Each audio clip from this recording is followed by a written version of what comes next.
Now, the National Health Department is turning its eyes to the Western Cape, with the province emerging as a hotspot for COVID-19 cases in South Africa.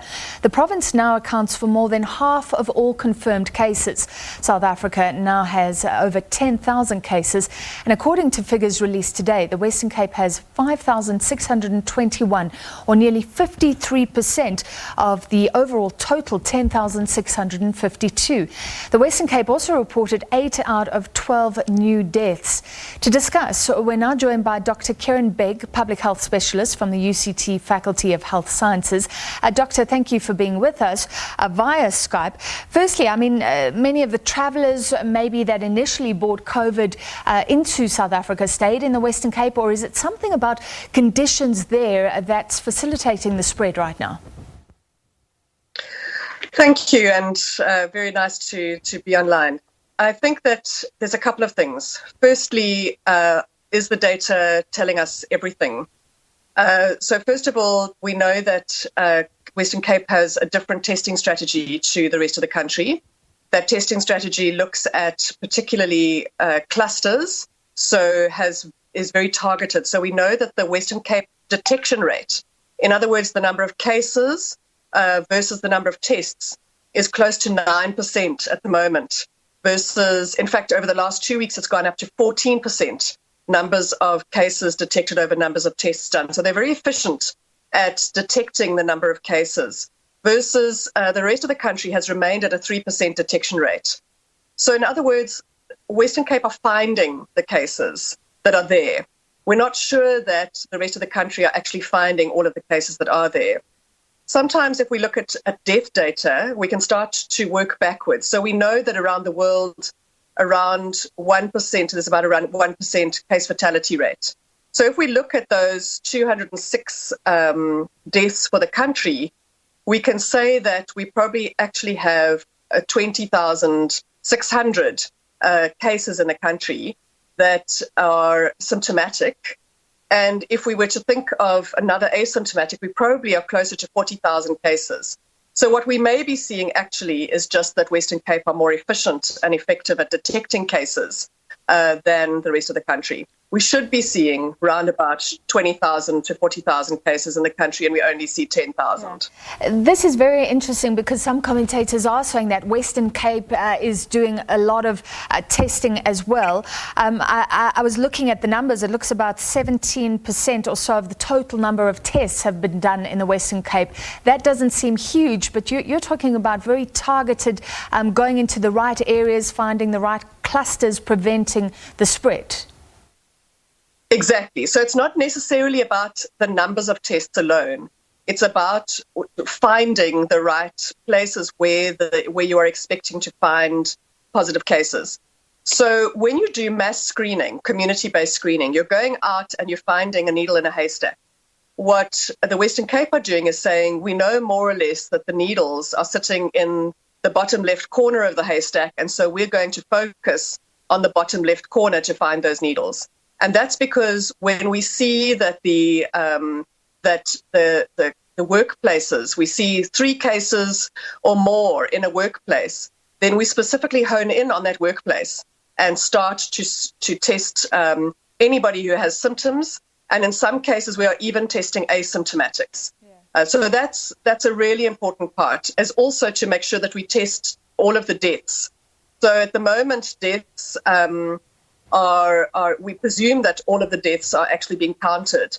However, in the Western Cape, we know that some of our deaths have occurred on admission. In other words, the first time we know that they are COVID positive is when they arrive in hospital, and sometimes die the same day, and so we actually get their results maybe a day or two later. We're not sure that that's happening in the rest of the country, that we're actually making sure that around the death and after the death, so post-mortem, we still are detecting COVID-positive cases. So we probably are in a situation of under-detection in the rest of the country, We know we're still under-detecting in the Western Cape, but probably to a lesser extent than in the rest of the country. Yeah. The Health Minister said yesterday that government noted with concern that the Western and Eastern Cape combined comprised 84% of new cases. So that's looking at potential rise in the Eastern Cape as well. There's a lot of movement between these two provinces. Is there a specific link between these two provinces that is proving to be dangerous? So we know that this is a disease of gatherings, and therefore we see most of our cases in the metros. So in Cape Town, so in fact it's not even in the Western Cape, it's predominantly in the metro. Similarly, our initial infections were in the metro in KZN as well as in Gauteng. We're starting now to see spread into the Eastern Cape, and part of that has been linked to gatherings. So the particular links that we've seen are around funerals, where people have travelled between Eastern Cape and Western Cape, and we've had cross-infections, particularly around attendance of funerals, which is particularly sad. Yeah. Doctor, one of the things you've touched upon is gatherings, our measures to prevent that. Part of the whole lockdown debate happening in South Africa. Moving from 5 to 4, was that a good idea in the Cape? Some looking at the visuals of Sea Point said no. I mean, has that hastened the spread? And what about the lockdown in general? I mean, Sweden is claiming success because it followed a herd immunity strategy. Some people are looking at their numbers saying that was just bogus. They should have locked down, in fact. Yeah, Sweden is not a great example. Sweden have significant deaths and cases. So let's talk about South Africa. We certainly have seen a delayed, from the early modelling, looking at our numbers of cases, we should have seen these kind of rises in cases much earlier. So we were anticipating being close to our peak round about now. So we certainly have seen the benefits of an early lockdown and an early state of disaster declaration. I must remember that the state of disaster declaration was also significant in that it restricted movement prior to the lockdown. So all of that contributed to a delayed peak that we're seeing, that we're benefiting from now. Of course, the challenge is that this is a disease that is going to go on for a long time. And so lockdown is not a permanent measure.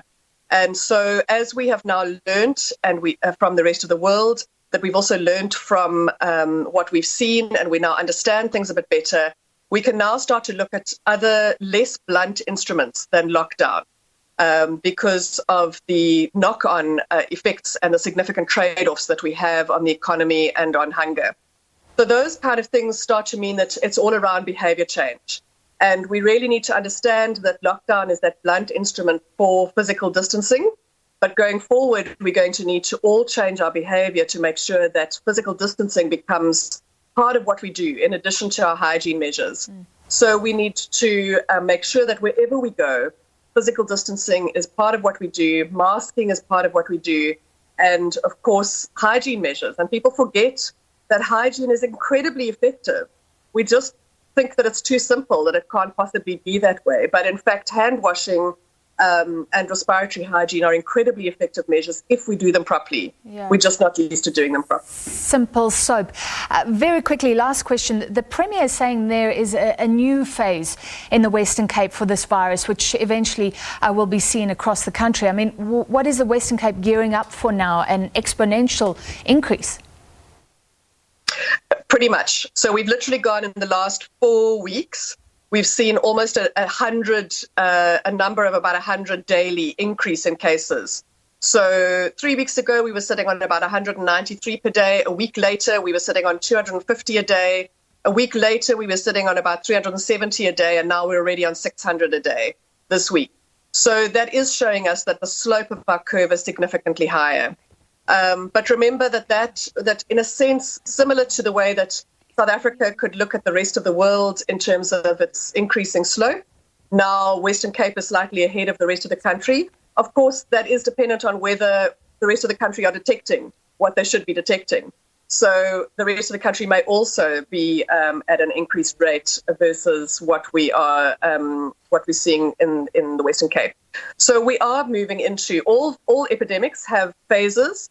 We start off with the traveller phase, moving into the cluster phase, moving into local transmission, which is pretty much where we are now, and then we move into generalised community transmission, which is what we're slowly moving into now. Well, not so slowly.